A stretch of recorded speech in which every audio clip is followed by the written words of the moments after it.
நம்ம மக்கள் வந்து பெருசா போய் எங்கேயாவது வந்து அள்ளி அள்ளி கொடுத்தாதான் பரிகாரம்னு நினைக்கிறாங்க. அந்த மாதிரியே கிடையாது. ஆச்சி மசாலா எந்த சமையலும் ருசி தேடும் ரகசியம் 20 ரூபாய். சில நம்பர்ஸை எழுதி வச்சுக்கணும் கிரீன் பென்ல. சில நம்பர்ஸை வந்து எழுதி கிழிச்சி தலையை சுத்தி தூக்கி போடணும். அந்த சாமியை அமைதியா மட்டும் பார்த்துட்டு எதுவுமே வேண்டக்கூடாது. அப்படியே வந்துட்டு நீங்க வந்து தானம் கொடுத்துட்டு கிளம்பிடுறீங்க. அதை நீங்க பண்ணி மட்டும் பாருங்க, உங்க லைஃப்ல ஜாக்பாட் இல்லைன்னா நீங்க கேட்கலாம். வசம்ப ஸ்டிக்ல வந்துட்டு plus plus plus dot dot dot நீங்கள் அதை நல்லா மெடிடேட் பண்ண போறீங்க. இந்த குச்சை வந்து நீங்க வந்து வாட்டுவீங்க. வாட்டிட்டு அந்த கீழே இருக்கிற கங்கு எடுத்து நீங்க நெத்தியில வச்சுக்கணும். ஆட்டோமேட்டிக்கா அந்த பர்சன் நெகட்டிவ்னா போயிடுவார் அவரு, இல்ல பாசிட்டிவ்னா கண்டிப்பா அவங்க கூட இருப்பாங்க. ஒரு ஜாதகக்காரர்களுக்கும் யோகி அவயோகின்னு 2 கோவில்கள் இருக்கு. அந்த யோகி கோயில் என்ன, அவயோகி கோவில் என்னன்றதை கண்டுபிடிச்சிட்டோம்னா எல்லார் லைஃப்பும் ஜாக்பாட் தான். இப்போ ஒரு கலர்ஸ் வந்து அவங்களுக்கு வந்து அவாய்ட் பண்ணுறதா இருக்கும். ஆனால் அந்த கலர் தான் தெரியாதனமாக அவங்களுக்கு பிடிச்ச கலராக கூட அமையும். ஸோ அந்த கலரை வந்து சொல்லுவோம். அந்த கலர் ஆஃப் ரிப்பனை வந்து கட் பண்ணி தலையை சுற்றி தூர போடுறது. Giriga's Summer Sale. Buy any AC and get free 2 nights 3 days holiday package. பக்தி கதைகள், பக்தி பாடல்கள் மற்றும் ஆன்மீக சொற்பொழிவுகள் மூலம் உங்கள் ஆன்மாவை தூய்மைப்படுத்துங்கள். இன்றைய ஆலய ஆப்பை டவுன்லோட் செய்யவும். ஆன்மீக கிளிட்ஸ் நேயர்கள் அனைவருக்கும் வணக்கம். இன்னைக்கு நம்மளோட லா ஆஃப் அட்ராக்ஷனோட ஃபவுண்டேஷன் மீனாட்சி கே மேம் அவங்க தான் இணைஞ்சிருக்காங்க. அவங்க கிட்ட திருமண சம்பந்தம் மட்டும் இல்லாம அதை தாண்டி நிறைய பரிகாரங்கள் என்ன, இன்னும் பாசிட்டிவா நான் என்ன எப்படி வச்சுக்கிறது அப்படின்னு சொல்லிட்டு அவங்க கிட்ட தொடர்ந்து பேச போறோம். நிகழ்ச்சிக்கு போகலாம் மேம். போன வாட்டி பேசிட்டு போன எபிசோட்ல கூட வரல வரல ஏன்னா அந்த போன வாட்டி அந்த எபிசோட் பேசும்போது பிரபஞ்சம் பதில் சொல்லிடுச்சு. அதுல இருந்து நான் இன்னும் வெளியில வரல. அதுக்கப்புறம் நிறைய தடவை சொல்லியிருக்கோம். அதுக்கப்புறம் வேற தொடர்ந்து வந்து ஏதாவது ஒரு விஷயம் நமக்கு நீங்க சொன்ன அந்த ஒரு விஷயம் நமக்கு கண்ணுக்கு உங்களுக்கு தெம்படும் வேற சொல்றீங்களா, அதுக்கு நான் வெயிட்டிங் எப்போ முடிப்போம் ஷோ அப்படின்ற மாதிரி. மேம் ரொம்ப அழகான 2 எபிசோட்ஸும், அதாவது இதெல்லாமையும் தாண்டி வாழ்வியல் முறைகள், உங்களோட மேனிஃபெஸ்டோ, நீங்கள் எப்படி உங்களை நீங்கள் செதுக்கி வச்சுக்கணும் அப்படின்றத ரொம்ப அழகாக சொன்னீங்க மேம். நான் கரெக்டாக இருந்தால் எனக்கு எல்லாமே நல்லது வந்து சேரும் அப்படின்றத தான் மேம் நானும் அதை நம்புகிறேன். இப்போது இந்த இதில் ஃபஸ்ட்டு வந்து இல்லை மேம், இந்த திருமண தடைகள் அதை பற்றி ஃபஸ்ட்டு கொஞ்சம் ஒரு ஃபியூவாக ஒரு எலாபரேட் பண்ணிவிட்டு அப்புறம் மற்ற கொஸ்டின்ஸ்லாம் போயிடலாம் மேம். திருமண தடைன்றது இப்போ ரொம்ப காமனாக இருக்குது. சரி, திருமண தடை தான் ஒரு பக்கம் இருக்குது அப்படின்னா, திருமணம் ஆனவங்க 10 வருஷம் 15 வருஷம், அதாவது 1 வருஷம் 2 வருஷம் கழித்து பிரிஞ்சு போகிறவங்கள விட இப்போ ரீசெண்டான ஒரு நியூஸ் 10 வருஷம் 15 வருஷம் கழிச்சு இருக்கிறவங்க கூட ரொம்ப அசால்ட்டாக பிரிஞ்சு போகிறதெல்லாம் இப்போ இருக்கிற காலகட்டத்தில் பார்க்குறோம். அது உங்களுக்கும் ஒரு பீயிங்கை வந்து இந்த ஒரு ஃபீல்டில் இருக்கிறதுனால நீங்களும் நிறைய விஷயங்கள் பார்த்துருப்பீங்க. அதை பற்றி நீங்கள் என்ன சொல்லணும்னு நினைக்கிறீங்க? திருமண தடைக்கு வந்து பார்த்தீங்கன்னா இப்போ காமனாக நான் எல்லாருக்குமே வந்து நம்மளுடைய அகம் ஆஸ்ட்ரோ சென்டரில் வந்து அஸ்ட்ராலஜருமே இருக்காங்க. ஓகே, ஸோ அஸ்ட்ராலஜர்ஸுமே நம்ம வந்து அப்பாயிண்ட் பண்ணியிருக்கோம். இவங்கள நம்ம வந்து எப்போ இது பண்ணுவோம்னா, இந்த மாதிரி திருமண பிளாக்கேஜ் இருக்கோ இல்லை ஒரு சீரியஸான கேசஸ் வரும், அந்த டைமில் நம்ம என்ன நடக்குது, அவங்களுக்கு என்ன இப்போ போயிட்டுருக்கு, அதை பார்த்து அதுக்கான ரெமெடிஸ் வந்து எனக்கு கொடுக்க ஈஸியாக இருக்கும். ஸோ அந்த டைமில் அவங்க கிட்ட அவங்களுடைய டேட் ஆஃப் பர்த், டைமு இதெல்லாம் கொடுத்து அவங்க வந்து பார்த்துட்டு சொல்லுவாங்க. ஸோ அதில் என்னெல்லாம் இருக்கோ நம்ம மோஸ்ட்லி வந்து கோவில்கள் தான் கொடுப்போம். இப்போ எல்லாருமே சொல்லுவாங்க, நீங்கள் வந்து இந்த கோவில் போயிடுங்க, நான் கோவில் பேர் சொல்ல விரும்பல, பர்டிகுலராக இந்த கோவில் போனால் நடந்துரும் அப்படின்னு சொல்லிட்டு உங்களுக்கும் தெரியும், எனக்கும் தெரியும், எல்லாருக்கும் தெரியும். ஆனால் எல்லாரும் அந்த கோயிலுக்கு போனால் நடக்குமான்னு கேட்டால் அப்படிலாம் நடக்காது. ஒரு கட்ட ராசிக்காரர்களுக்கும் ஒன்னொன்று வந்து மாறுபடும். அது பல பேருக்கு புரியாததுனால நீங்க சொல்றீங்க அது நடக்கலாம் அப்படின்ற மாதிரி அப்படியே நெகட்டிவா போயிடுது. எக்ஸாக்ட்லி. ஒருத்தருமே அவங்களுடைய அந்த கட்டத்தை ஃபுல்லா கணிச்சு, அதே மாதிரி ஒரு ஜாதகக்காரர்களுக்கும் நாங்க கத்துக்கிட்டபடி பார்த்தீங்கன்னா யோகி அவயோகின்னு 2 கோவில்கள் இருக்கு. ஸோ எல்லாருடைய வாழ்க்கையிலையும் இருக்கு, எனக்கும் இருக்கு, உங்களுக்கும் இருக்கு, எல்லாருக்குமே இருக்கு. அந்த யோகி கோயில் என்ன, அவயோகி கோவில் என்னன்றதை கண்டுபிடிச்சிட்டோம்னா எல்லார் லைஃப்பும் ஜாக்பாட் தான். ஆமாம். ஸோ அதுக்கு வந்து ஒன்றுமே அவங்க date of birth, place, time தெரிஞ்சாலே போதும். அந்த யோகி கோவிலை வந்து நம்ம கண்டுபிடிச்சி சொல்லிடுவோம். அது ஏதாவது ஒரு கிராமத்தில் நம்ம போகக்கூடிய இடத்துல தான் இருக்கும். அந்த கோவிலுக்கு போயிட்டு நம்ம நல்லா பூஜை பண்ணிட்டு சாமி கும்பிட்டுட்டு வந்துடலாம். இந்த அவயோகி கோவில் நம்ம சொல்கிறோம் இல்லையா, அந்த கோவில் உள்ள நம்ம எதுவுமே வேண்டக்கூடாது. ஜஸ்ட் அப்படியே சிம்பிளாக உள்ளே போகிறோம், சிரிக்கக்கூட கூடாது, அமைதியாக போயிட்டு அந்த கடவுளை பார்த்துட்டு மட்டும் வெளியே வந்துடணும். இது நீங்க ஜாதகத்தை வச்சு தான் சொல்வீங்களா? அவங்களுக்கு எது யோகி அவயோகி அப்படின்றது? ஸோ வந்து வெளியே வந்துடணும். வந்துட்டு வெளியே வரும்போது நம்மளால என்ன முடியுதோ அதை தானமா கொடுக்கணும். தண்ணி பாட்டில் மஸ்ட். சரி, நீங்க கோயிலுக்கு போயிட்டு வெளில வந்து தானம் கொடுக்க கூடாதுன்னு இப்ப நிறைய பேர் சொல்றாங்களே. இல்ல, இந்த அவயோகி கோவிலை பொறுத்த வரைக்கும் நீங்க அந்த சாமியை பார்த்துட்டு வெளியே வந்து உங்களுடைய நெகட்டிவ் எல்லாமே கழிச்சிட்டு வர போறீங்க. உங்களுடைய லைஃப்ல ஜாக்பாட் வர போகுது. ஓகே, ஸோ அதனால இந்த இடத்துல நீங்கள் அந்த சாமியை அமைதியாக மட்டும் பார்த்துட்டு எதுவுமே வேண்டக்கூடாது. அப்படியே வந்துட்டு நீங்கள் வந்து தானம் கொடுத்துட்டு கிளம்பிடுறீங்க. ஓகே, அதை நீங்கள் பண்ணி மட்டும் பாருங்கள். உங்கள் லைஃப்பில் ஜாக்பாட் இல்லைன்னா நீங்கள் கேட்கலாம். இல்லை அது சீரியஸாக நானுமே போயிருக்கேன். என்னோட அவயோகி யார் யோகி யாருன்னு கண்டுபிடிச்சி நான் போயிட்டு வேண்டிட்டு வந்திருக்கேன். நான் இயர்லி ஒன்ஸே போயிட்டு அப்பப்போ ஒரு ஹாய் சொல்லிட்டு வந்துடுறது. ஸோ அந்த மாதிரி ஒன்று பார்த்துட்டு அவங்களுக்கான விஷயத்த நாங்கள் சொல்லுவோம். ஏன்னா இது வந்து பார்த்தீங்கன்னா அவங்க பை பர்த்தாக அவங்களுடைய கர்மாவால் தான் இதெல்லாம் நடக்கும். இப்போ நமக்கு நார்மலாக பணம் வரல, ஒரு ஆஃபீஸ் பிரச்சனை, பிஸ்னஸ்னால் நம்ம வந்து இதை நம்ம கண்டுபிடிச்சி ஜாதக ரீதியாக கண்டுபிடிச்சு அவங்களுக்கு நம்ம இந்த மாதிரி ரெமடிஸ் கொடுக்குறோம். இது வந்து நீங்க திருமணம் ஆக வேண்டியவங்களுக்கு இந்த விஷயங்கள் ஆமா. ஸோ தடையா இருக்கிறவங்களுக்கு பண்றோம். ஜென்ரலாவே யாராவது கணிக்கணும், அவங்களுடைய ஜாதகத்தை தெரிஞ்சுக்கணும், அவங்களுக்கு லைஃப்ல நிறைய பிசினஸ்ல ஒரு ஜாக்பாட் வேணும்னாலும் அவங்களும் இது மாதிரிலாம் சொல்றோம். அதே மாதிரி ஒரு நட்சத்திரத்தோட டிகிரி வைஸ் சொல்லிடுவோம். இப்போ செவ்வாய் எவ்வளவு டிகிரியில இருக்கு, புதன் என்னதுல இருக்கு, எல்லாமே வந்து கணிச்சு சொல்லிடுவோம். அதைப்படி பார்த்தா யாரெல்லாம் லோவஸ்ட் டிகிரியில இருக்காங்களோ அதுக்கு என்னெல்லாம் அவங்களுக்கு வந்து எதிர்மறை பலன் வருமோ அதுக்கு அவங்க என்னெல்லாம் பண்ணணுமோ சொல்லிடுவோம். ஓகே ஓகே, ஸோ அதே மாதிரியே வந்து நம்பர்ஸ், என்ன நம்பர்ஸ் எழுதணும், சில நம்பர்ஸை எழுதி வச்சுக்கணும் க்ரீன் பென்ல, சில நம்பர்ஸை வந்து எழுதி கிழிச்சு தலையை சுற்றி தூக்கி போடணும். ஸோ இந்த மாதிரியான பரிகாரங்கள்லாம் இருக்கு. பேருக்கு ஏதாவது சொல்வீங்களா? என் பேரை சொல்லட்டுமா, எனக்கு ஒரு நம்பர் சொல்லி தர முடியுமா? இல்லை, அந்த மாதிரி அது கட்டம் பார்த்துட்டு தான் வந்து சொல்வோம். ஸோ அதே மாதிரி வந்துட்டு ரிப்பன், இப்போ ஒரு கலர்ஸ் வந்து அவங்களுக்கு வந்து அவாய்ட் பண்ணுறதா இருக்கும். ஆனால் அந்த கலர் தான் தெரியாதனமாக அவங்களுக்கு பிடிச்ச கலராக கூட அமையும்.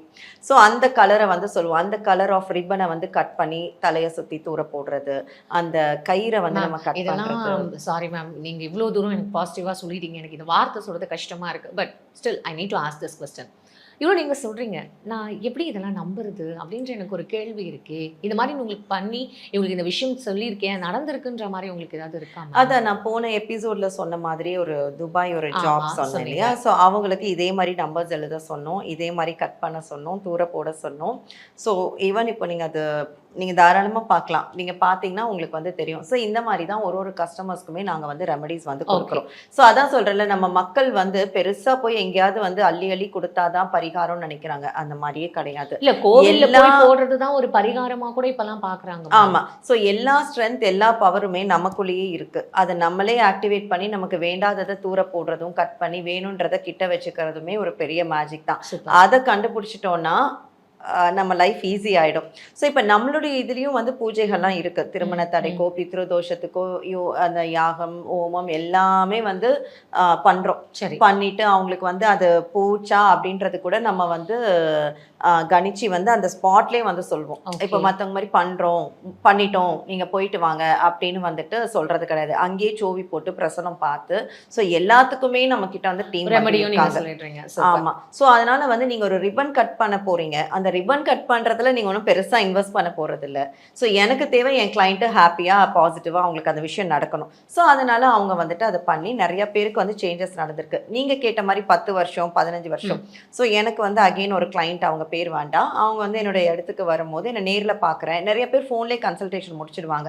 ஸோ நேரில் பார்க்குறேன் அப்படின்னு சொல்லி வரும்போது ரொம்ப அழுதுட்டு வந்தாங்க. ரொம்ப ஒரு மாதிரி ஃபெட்டப்பாக தான் இருந்தாங்க. அவங்க ஒரு ஐடி ஒர்க் பண்ணுற பர்சன். அவங்க வந்து குட்டியிலருந்தே அவங்க ஹஸ்பண்டை வந்து லவ் பண்ணி கல்யாணம் பண்ணியிருக்காங்க. நான் சொல்கிறது ஐ திங்க் ஒரு ஃபர்ஸ்ட் ஸ்டாண்டர்ட் செகண்ட் ஸ்டாண்டர்ட் ஒன்றா இருந்திருக்காங்க ஃப்ரெண்ட்ஸாக. ஒரு ஏஜுக்கு அப்புறமா அது லவ் ஆகி வீட்டில் சம்மதத்தோட கல்யாணம் அப்போ அந்த பொண்ணுக்கு எவ்வளோ ஆசை இருக்கும் அவங்க ஹஸ்பண்ட் மேலே. ஆல் ஆஃப் சடன் வேறு ஏதோ ஒரு பிரச்சனை, அவர் வந்து பிரிஞ்சிட்டாரு. பக்கத்து ஸ்ட்ரீட் தான் அவரோட வீடு. ஆனால் ஒரு 5.5 years ஆச்சு. நான் அவர் முகத்தையே பார்க்க முடியறதில்ல. அவங்க ஃப்ரெண்ட்ஸ் எல்லாம் என்னை காட்டுறதே கிடையாது, என்னை பிளாக் பண்ணிட்டாரு, அது இதுன்னு சொல்லிட்டு. ஸோ அவங்களுக்கு நம்ம லா ஆஃப் அட்ராக்ஷன் மூலமாக சில ரெமடிஸ் வந்து கொடுத்தோம். இதே தான் எழுதுறது. ஓகே, ஸோ டிவைன் டுகெதர், இந்த மாதிரியான சில வேர்ட்ஸ் எல்லாம் வந்து இருக்குது. ஸோ அந்த மாதிரியான வார்த்தைகள்லாம் அவங்களுக்கு வந்து உல்ஃப் மேஜிக் பிகின்ஸ் இந்த மாதிரியான சில வார்த்தைகள்லாம் அவங்களுக்கு நம்ம கொடுத்து அதை வந்து எழுத வச்சோம். அண்ட் இன்னும் சில பரிகாரங்கள்லாம் அவங்களுக்கு வந்து சொன்னோம். யூ ஓன்ட் பிலீவ், அதுவும் என் ஃபோனில் இருக்குது, நீங்கள் பார்க்கலாம். ஸோ அவங்க வந்துட்டு ஒரு 1 weekல எனக்கு வந்து ஒரு கால் பண்ணுறாங்க. நான் பிக் பண்ணல, ஒரு ஆடியோ நோட் போடுறாங்க. மேம், நான் வந்து என் ஹஸ்பண்டை பார்த்துட்டேன், அவன் என் கண்ணு முன்னாடி நின்னான், நான் அவனை பார்த்தேன், அவன் என்னை பார்க்குறான், நாங்கள் ரொம்ப நேரம் நின்றுட்டு இருந்தோம், ஆனால் 2 பேரும் பேசிக்கல. ஆனால் பார்த்துருக்காங்க. பார்த்துட்டு அவங்க அப்படியே வந்து அந்த ஆடியோ கேட்டோடனே நான் கால் பண்ணேன். அவங்க சொல்கிறாங்க, மேம் அவங்க பார்த்துட்டு என்னை போயிட்டான். பட் நான் இன்னும் அதே இடத்துல அப்படியே என் பைக்லேயே உட்காந்துட்டு இருக்கேன். நான் அங்கேருந்து நகராமல் எனக்கு இது பெரிய மிராக்கலாக இருக்குது. நான் இன்னும் இதை வந்து ஃபாலோ பண்ணுறேன். ஏன்னா அவங்களுக்கும் முதல்ல நம்பிக்கை இல்லை. அவங்கன்னு இல்லை, நான் வந்து ஒரு 8 இயர்ஸ் முன்னாடி யூனிவர்ஸை கையில் எடுக்கும் போது கூட எனக்கும் முழுசாக நம்பினேன்னு கேட்டால் முழுசாக நான் நம்பலை. நமக்கு அது நடக்கிற வரைக்கும். ஆமா, ஆனா நம்ம ரொம்ப கலாய்க்கிறதோ இல்லைன்னா ரொம்ப வந்து கொச்சப்படுத்துறதோ இல்ல ரொம்ப நம்ம வந்து டெஸ்ட் வச்சு பாக்குறதோ அதெல்லாம் பண்ணக்கூடாது.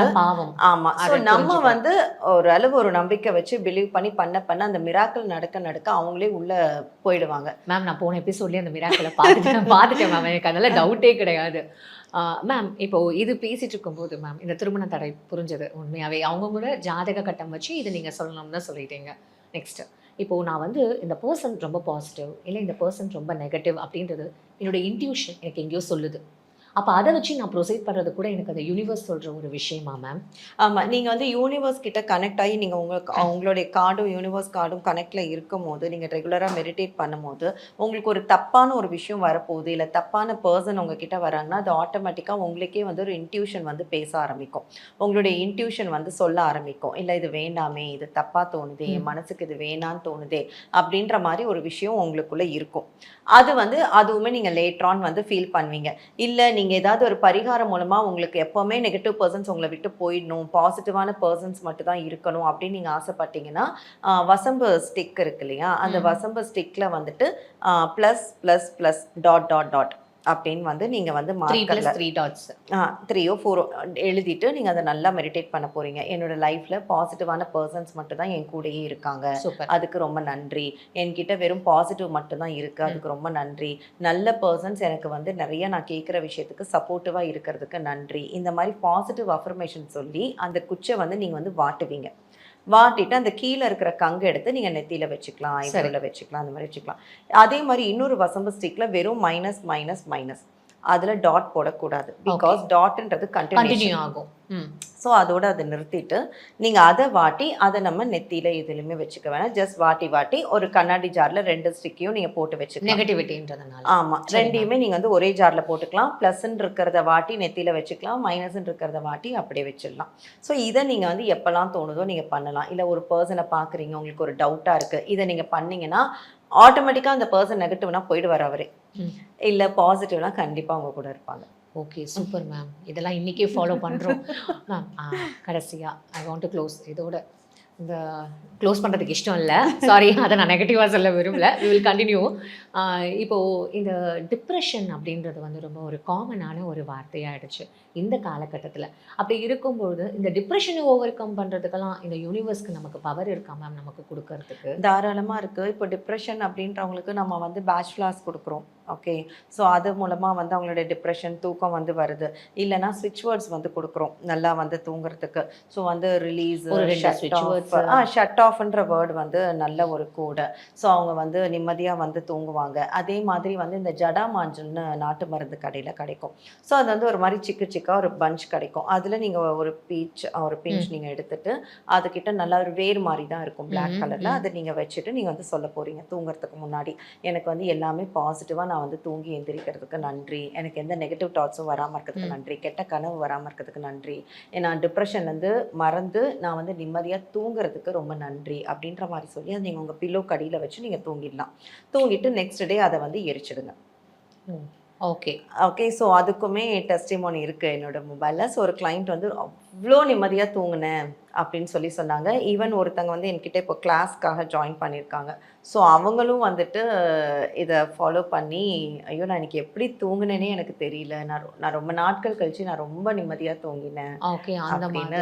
ஸோ அதெல்லாம் தான் நமக்கு ஒரு ஹாப்பினஸ் கொடுக்கும். இந்த முன்னோர்கள் நம்ம கனவுல வர்றது கூட இந்த பிரபஞ்சம் நமக்கு ஏதோ ஒரு விதத்தில் சிக்னல்ஸ் கொடுக்குற மாதிரி சொல்லப்படுது. அது எந்த அளவுக்கு? இப்போ வந்து நம்ம கர்மா நம்ம வந்து நிறைய பேசுகிறோம். இதெல்லாமே வந்து கர்மாவோட அடிப்படையில் தான் வந்து செய்கிறோம். நம்ம நினைப்போம் நம்மளுடைய முன்னோர்கள் யாராவது ஒருத்தங்க அவங்க வந்து ரொம்ப ஹாப்பியாக தான் இருக்காங்க. ஏன்னா ஒரு மனிதன் வந்து இருக்கிற வரைக்கும் மட்டும் கிடையாது, அவங்க இறந்ததுக்கு அப்புறமும் அவங்க ஹாப்பியாக இருக்காங்களான்னு கண்டுபிடிக்கணும் கண்டிப்பாக. ஸோ அது நம்மளுடைய அப்பாவாகலாம், தாத்தாவாகலாம், பாட்டி ஆகலாம், இல்லை நம்மளுடைய பரம்பரைக்கே ஆகலாம். ஸோ அவங்க வந்து ஹாப்பியாக இருக்காங்களா, நிம்மதியாக இருக்காங்களா அப்படின்றத நம்ம ஒன்று நம்மளுடைய கட்டம் வச்சு கண்டுபிடிச்சிடலாம். ஓகே. இல்லை அவங்க ஹாப்பியாக இல்லை, நம்ம என்ன நினைப்போம், கனவுல வந்ததை பெருமையாக நினைப்போம். ஆனால் அவங்க என்ன சொல்ல வந்தாங்கன்றதே நமக்கு தெரியாது. அவங்க வந்து ஒரு ஃபீலிங்கோடு இருக்காங்களா, இல்லை வந்து இல்லை உண்மையிலே வந்து சந்தோஷமாக நிம்மதியாக இருக்காங்களா அப்படின்றது நமக்கு வந்து தெரியாது. ஸோ நம்மளுடைய முன்னோர்கள் மொத்த பேருக்குமே அவங்க வந்து ரொம்ப ஹாப்பியாக அவங்க வந்து சாந்தமாகணும் அப்படின்றதுக்கு வந்து கண்டிப்பாக வந்து பூஜை முறைகள் தான் வந்து அதில் தான் மட்டும்தான் சொல்ல முடியும். பின்பற்றணும். கனவுல வர்றது நமக்கு எதுவும் ஸோ கரெக்டாக கனவுல வர்றது அப்படின்றது பார்த்தீங்கன்னா, இப்போ அதுக்குமே எனக்கு ஒரு கிளைண்ட் வந்து அவங்க பாட்டி வந்து கனவுல வருவாங்க, சொல்லுவாங்க எனக்கு அதெல்லாமே வந்து நடக்கும் அப்படின்னு சொல்லுவாங்க. இது எல்லாமே நம்மளுடைய ஒரு சைக்கலாஜிக்கல் டிஃபெக்ட்னு நான் சொல்வேன். அதாவது ரொம்ப வருஷம், நான் சொல்கிறது ஒரு 20 வருஷமாக ஒரு பாட்டி கனவுல வருவாங்களான்னு கேட்டால் எனக்கு தெரியல. ஓகே, ஆமாம். இப்போ ஒருத்தவங்க ஒரு இறந்து போகிறாங்க, அவங்களுடைய நினைவுகள் தான் அவங்க நமக்கு கனவாக வருது. ஓகே, இன்னும் சிலது பார்த்தீங்கன்னா சில ஸ்பிரிட் வந்து உண்மையிலே மறையாம இருக்கும். அவங்க வந்து வர்றது உண்மைதான். அதை நம்ம பார்க்கறதுக்கு நம்மளுடைய கட்டத்தை பார்த்தாலே தெரியும். அப்படி இல்லை அப்படின்னா, அப்படி ஒரு வேளை வராங்கன்னா அவங்க வந்து நல்லா வந்துட்டு நல்ல முறையில் தான் இருக்காங்களா, சந்தோஷமா இருக்காங்களா, ஏன்னா அவங்களுடைய கடைசி அந்த நிமிடங்கள் எப்படி இருந்தது அப்படின்றது அவங்களுக்கு மட்டும்தான் தெரியும். அந்த பெயின் அது நம்ம யாராலையுமே உணரவே முடியாது. ஸோ அவங்க நல்லா தான் இருக்காங்களா, சந்தோஷமா இருக்காங்களா, அவங்க எல்லாருமே நிம்மதியாக இருக்கிறதுக்கும் பார்த்தீங்கன்னா நம்ம யூனிவர்ஸ் கிட்ட மெடிடேட் தான் பண்ணிக்க முடியும். சரி, ஓகே. ஓகே, ஸோ பூஜை முறையில் கண்டிப்பாக அவங்க எல்லாரையுமே நம்ம வந்து சாந்திப்படுத்த முடியும். Fine, okay ma'am. கடைசியாக ஒரு கேள்வி, குலதெய்வம் எல்லாத்தையும் பேசிட்டீங்க மேம், இந்த குலதெய்வத்தை பற்றியும் எங்களுக்கு சொல்லிடுங்க மேம், நாங்கள் ஹாப்பியாக வந்து அதை க்ளோஸ் பண்ணிக்கலாம். ஷூர். குலதெய்வம் வந்து கண்டிப்பாக எல்லாரும் வந்து கும்பிட்டே ஆகணும். ஸோ அந்த குலதெய்வம் வந்து கண்டிப்பாக அந்த குலதெய்வம் வழிபாடு இல்லைன்னா ஒன்றுமே இல்லைன்னு தான் நான் வந்து சொல்லுவேன். ஏன்னா எல்லாருக்குமே வந்து ஒரு பிள்ளையார் சொல்லி மூலதனமே வந்து குலதெய்வம் தான். இன்னும் நிறைய பேர் வந்து குலதெய்வம் என்னன்னு தெரியாமலே பூஜை பண்ணிட்டு இருக்கவங்க நிறைய பேர் இருக்காங்க. ஸோ அவங்களுக்கு நம்மளுடைய அகம் ஆஸ்ட்ரோ சென்டரில் குலதெய்வத்தை கண்டுபிடிச்சும் கொடுக்க முடியும். ஓகே ஓகே, ஸோ கரெக்டான குலதெய்வம் இவங்க தான் அப்படின்றத நம்மளால் வந்து சொல்ல முடியும். அது எங்கேயுமே தப்பே ஆக வாய்ப்பே கிடையாது. ஸோ அதனால் வந்துட்டு குலதெய்வத்தை நம்ம கண்டிப்பாக வந்து இயர்லி ஒன்ஸ், அது என்ன பிஸி ஸ்கெடியூல்னாலும் சரி, அப்ராடில் இருந்தாலும் சரி, நம்ம வந்து அதுக்குன்னு ஒரு டைம் ஒதுக்கி அவங்களுக்கான அந்த ஒரு பூஜை, ஒரு மரியாதை. சரி, இப்போ எப்போவுமே நம்மளுடைய அப்பா அம்மா எல்லாருமே வந்து என்ன பண்ணுவாங்க, நம்ம படித்து முடிச்சிட்டோம், வேலைக்கு போயிட்டோம், அவங்கள பார்த்துக்கிட்டா ஒரு ஹாப்பினஸ் கிடைக்கும். அந்த மாதிரி தான் குலதெய்வமும். அவங்கள நம்ம போய் பார்த்து ஒரு தேங்க் பண்ணுறதுனால அவங்க எவ்வளோ ஹாப்பி ஆவாங்க. ஸோ அதன் மூலமாக நமக்கு எவ்வளோ வந்து கொடுப்பாங்க. கண்டிப்பாக மேம். ஸோ அதனால் குலதெய்வ வழிபாடு மஸ்ட். இப்போ அந்த க்ரீன் இங்கு அதில் வந்து கையிலலாம் எழுதிக்கணும், ஏதோ ஒரு நம்பர்ஸ் இருக்குது, அதே இதுனா உங்களுக்கு எல்லாமே அட்ராக்ட் ஆகும், உங்களுக்கு எல்லாமே பாசிட்டிவாக இருக்கும் அப்படின்னு சொல்லப்படுது. அப்புறம் பரிகாரங்கள் உங்கள் பார்வையில் நீங்கள் ஆல்ரெடி எனக்கு எக்ஸ்பிளைன் பண்ணிட்டீங்க. இந்த மாதிரியான ஒரு பரிகாரங்கள் நாங்கள் எதுவும் பெருசாக சொல்ல மாட்டோம், உங்களோட ஜாதகப்படி அப்படின்னு தான் சொல்கிறீங்க. என்னால் எதுவுமே முடியாது, சிம்பிளாக ஒரே ஒரு பரிகாரம் என்னால் முடிஞ்சது அப்படின்ற மாதிரி இந்த 2 விஷயம். நம்மளுடைய கையில் வந்து பார்த்திங்கன்னா இந்த பார்ட்டு தான் வீனஸ், சுக்கிரமேடு. ஸோ இந்த பார்ட்டை நம்ம எப்போவுமே வந்து ஆக்டிவாக வச்சுக்கணும். ஓகே, ஸோ இந்த பார்ட்டில் நீங்கள் வந்து காலையில் பண்ணலாம், இல்லை நைட்டு தூங்குறதுக்கு முன்னாடி பண்ணலாம், அது உங்களுடைய சாய்ஸ். இந்த பார்ட்டை நம்ம வந்து உங்களுக்கு தான் நம்பரே தெரியுமே, 5207418008 எழுதலாம், இல்லை இன்ஃபினிட்டி சிம்பிள் போடலாம், இல்லை இன்னும் இதுக்கு வந்து 100+ நம்பர்ஸ் இருக்குது. நான் ஏன் ரிப்பீட்டடாக 520 சொல்கிறேன்னா, அது ரொம்ப ரொம்ப ரொம்ப முக்கியமான வேலிடான நம்பர். லேடிஸ்க்குனா வந்து லெஃப்ட் ஹேண்டு எல்லாருமே இந்த சுக்கிரம் மேலே இப்படி எழுதிக்கலாம். ஓகே, எழுதிட்டு அதுக்கு மேலே வந்து அக்தர் வாசனையாக இருக்கும் இல்லையா, அக்தர் ஸ்ப்ரே பண்ணுறோம். அண்ட் வந்து ஜவ்வாது பவுடர் தூவுறோம், பட்டை பொடியை லைட்டாக வந்து தூவிக்கிறோம். அண்ட் வந்து அரகஜா, புனுகு, என்னெல்லாம் வாசனையாக இருக்குமோ இங்கேயா மேம், இங்கே லைட்டாக கொஞ்சம் கொஞ்சம் கொஞ்சம் கொஞ்சம் அவங்களுக்கு அந்த புனுகு இந்த டப்பாலாம் குட்டியாக ஒரு டப்பா தான் கிடைக்கும்.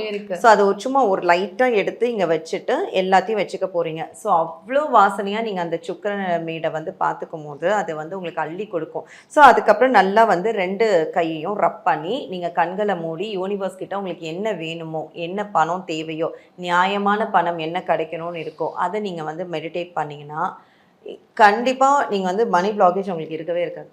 சம மேம், இது உண்மையாவே 5207418008 பிராக்டிஸ் பண்ணிக்கிட்டே இருக்க, சொல்லிக்கிட்டே இருக்கேன் நான் எபிசோட் ஃபுல்லா. அதே மாதிரி பரிகாரம் ஜென்ரலாக எனக்கு எல்லாமே நடக்கணும் அப்படின்னா அது ஜாபாக இருக்கலாம், இல்லைனா மணி மேனிஃபெஸ்டேஷனாக இருக்கலாம், இல்லை ஒரு ஹெல்த் இஷ்யூவாக இருக்கலாம், இல்லை டிப்ரெஷன், தூக்கம், எல்லாத்துக்குமே உங்களுக்கு காமனாக வேணும் அப்படின்னா ஒரு மண்பானையில் வந்து உமி வந்து போட்டு நிரப்பி வச்சுக்கலாம். அந்த உமி கிட்ட நீங்கள் வந்து சொல்லணும் உங்களுக்கு என்ன தேவையோ, ஒரே விஷயம் என்ன தேவையோ, அது ஹெல்த்தோ வெல்த்தோ, இல்லை உங்களுக்கு ஏதாவது ஜாபோ என்னவோ, இல்லை உங்களுடைய ஹஸ்பண்ட் கூட ஏதாவது இஷ்யூ, இல்லை ஒய்ஃப் கூட ஏதாவது இஷ்யூ, என்னவா வேணா இருக்கலாம், உங்கள் குழந்தை படிப்பு, அதை வந்து நீங்கள் உமிக்கிட்ட மெடிடேட் பண்ணி அந்த மண்பானையில் போட்டுடுறீங்க. அதுக்கப்புறம் ஒயிட் பேப்பர், அப்படி இல்லைன்னா பே லீஃப் பிரியாணி இலை, இதில் வந்து க்ரீன் கலர் பெனில் அந்த விஷை வந்து எழுதுறீங்க. எழுதிட்டு நீங்கள் அதை வந்து கையில் வச்சு நீங்கள் வந்து வேண்டிக்க போகிறீங்க. வேண்டிட்டு எனக்கு வந்து இதெல்லாம் நடந்ததுக்கு நன்றி அப்படின்னு சொல்லி வேண்டி அதை ரோல் பண்ணி உமிக்குள்ளே புதைச்சி வச்சிட போகிறீங்க. ஸோ இந்த மாதிரி நீங்கள் ஒரு 21 days பண்ணிவிட்டு 21st day எல்லா பேப்பரோ இல்லை எல்லா பே லீஃபையும் கையில் வச்சு நீங்கள் ஒன்ஸ் ஃபார் ஆல் மேனிஃபெஸ்ட் பண்ணி முடிச்சுட்டு உமி அந்த இது எல்லாமா சேர்த்து நீங்கள் பச்சை கற்பூரம் போட்டு எரித்து வானத்தை நோக்கி தூவி விட்டுறலாம். மேம் இதனால அந்த பே லீஃபும் அந்த பட்டை இதெல்லாம் நான் வந்து பிரியாணி பண்றதுக்கு தான் மேம் நினைச்சிருந்தேன். உண்மையாவே பே லீஃப்லயும் இந்த பட்டையிலயும் இவ்வளோ விஷயங்கள் இருக்கு. அது ஈவன் அன்னாச்சி பூ பிரியாணிக்கு அகைன் யூஸ் பண்றது இருக்கு ஸோ இருக்கு. இதுலலாம் வந்து நம்ம பர்சன்ஸ் அட்ராக்ட் பண்றதுலாம் நிறைய இருக்கு. அதெல்லாம் அடுத்தடுத்த எபிசோட்ல பர்சன்ஸ் அட்ராக்ட் பண்ணி என்ன பண்ண போறோம், மணி அட்ராக்ட் பண்ணி இதெல்லாம் இல்ல பர்சன் அட்ராக்ட் பண்றதுனா ஒரு கம்பெனிக்கு ஜாப் போறாங்க. அந்த கம்பெனி ஜாப் போகும்போது அந்த எம்டி வந்து அவங்களுக்கு அட்ராக்ட் ஆகி அவங்க கேட்குற சேலரிக்கு அப்பாயின்மெண்ட் ஆர்டர் கொடுக்கறதுக்கு. இன்னைக்கே நான் அந்த பிரியாணி அந்த ஒரு பாக்கெட்டை அந்த வாங்கி என்னோட பேக்குள்ள முக்கியமான வச்சுக்கிறேன். விஷயம் என்னன்னா அந்த பே லீஃப் வந்து ஓட்டை கிளிசல் எதுவுமே இருக்கக்கூடாது. நல்ல இது கிடைக்கணும். அதுதான் இப்ப கிடைக்கிறது கஷ்டமா இருக்கு. அதை மட்டும் தேடி பிடிச்சி வாங்கிடுங்க. Super ma'am. உண்மையாவே அந்த பிரியாணி இதே வாங்குறோம், வாங்கி பேக்குக்குள்ள வைக்கிறோம், அவ்வளவுதான் மேம். ரொம்ப அழகா வந்து உண்மையாவே ரொம்ப பாசிட்டிவா ரொம்ப ஹாப்பியா, அதாவது இந்த எபிசோடே வந்து ஸ்மைலிங்காவே போச்சு மேம். எந்த ஒரு டென்ஷனுமே இல்லாம ரொம்ப அழகா எல்லாமே எக்ஸ்பிளைன் பண்ணீங்க. இவ்வளோ விஷயங்கள் இருக்கா இதுல அப்படின்றத ரொம்ப யதார்த்தமா எடுத்துட்டு போயிட்டீங்க. ரொம்ப தேங்க்ஸ் உங்களோட நேரத்துக்கும் உங்களோட அழகான நீங்களுமே ரொம்ப அழகா இருக்கீங்க. அதை ப்ரீஃப் பண்ணதும் ரொம்ப அழகா இருந்தது. ரொம்ப நன்றி ma'am. Thank you so much. Aachi Masala எந்த சமையலும் ருசி தேடும் ரகசியம் 20 ரூபாய். Girios Summer Sale. Buy any AC and get free 2 nights 3 days holiday package. பக்தி கதைகள், பக்தி பாடல்கள் மற்றும் ஆன்மீக சொற்பொழிவுகள் மூலம் உங்கள் ஆன்மாவை தூய்மைப்படுத்துங்கள். இன்றைய ஆலய ஆப்பை டவுன்லோட் செய்யவும்.